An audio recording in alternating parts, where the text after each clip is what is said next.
Hey guys, it's Darkshot the Poisoner here, bringing you the first part of the Let's Play Castlevania Bestiary.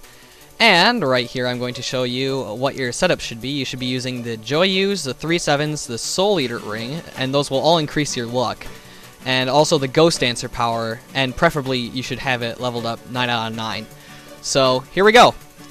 The first monster is obviously the zombie. He's your classic guy, comes up from the ground, keeps spawning over and over again. And this is best room to do it. You can see on the map, I'm kind of in the lower parts of the Lost Village, and I'm just going back and forth with the Black Panther soul just over and over again.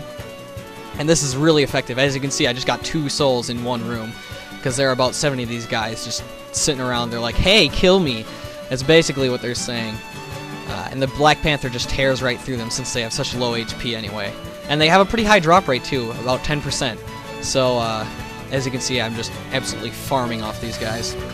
And the second guy is the Bat. Now the Bat is also pretty easy, but he's kind of hard to find, like, to get in and out of a room over and over again. But the best way to do it is actually to go to this part of the map, and he will keep spawning over and over. And there's also a save room to the right in case you want to save or something. And I think the Bat Soul is actually pretty good because it only uses a little bit. It only uses 3 magic per time. And that's like hardly anything, so once you have it leveled up all the way, it's pretty decent, I guess.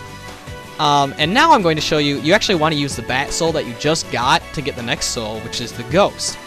It's going to be really helpful, because once you get it fully leveled up, you have 3 bats, and they'll basically do everything for you.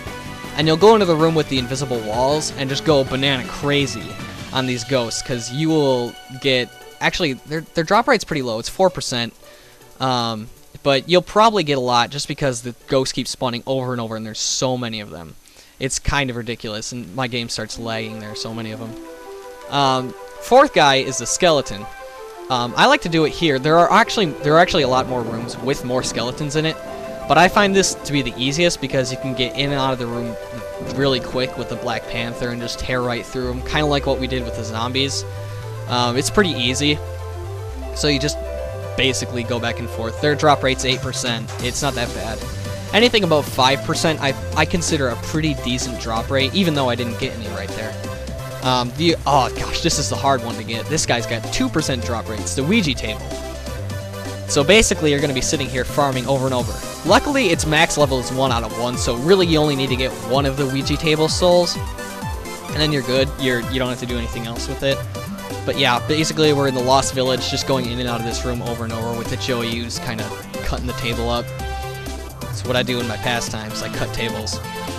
Anyway, now we can move on to the 6th one, which is the Peeping Eye. Now the Peeping Eye has one of the lowest drop rates. It's 1%. Literally 1%. It's lower than the Ouija table. And so what I do is I basically sit here and use the Hippogriff power over and over and jump on his head in the, what is this? This is the Demon Guest House, yeah. So just keep jumping on his head. Beware, you might leave the room before getting his soul if you use the Hippogriff power too early, so just keep a careful eye out. Keep your peeping eye out for the Peeping Eye soul, if you will. And now we move on to the 7th... Hey, wait a minute. That's not James Bond. 7th soul isn't James Bond. Somebody fix that. There we go. Axe Armor. 7th soul is the Axe Armor power, which I consider actually to be pretty effective. There are lots of bosses where tossing an item up, or tossing a weapon up, is pretty good, and once you have this at max level, it does a decent amount of damage. And his drop rate's 16%, and the max level's 9 out of 9, so go crazy on these guys. You're gonna want it. Axe Armor is pretty decent. Next one's Skull Archer, and the Skull Archer was what I used mainly in the beginning of the game because there's nothing better you can get as one of your Guardian Souls. And like when you charge it up all the way, this power is really, really good. So once you level it up, get the max level for the soul, and charge it up for a really long time, I mean, you can do a lot of damage. You can go over 1,000 damage. You might be able to do over 9,000 damage. It's possible if you have enough magic. I don't know. You might have to hack the game though. Anyway, move on to the 9th one, which is the Warg. And the Warg I don't like. It says its soul drop rate is 24%. It's pretty high, but I've never found it to actually be that high. I kill him over and over again, and I just never get it.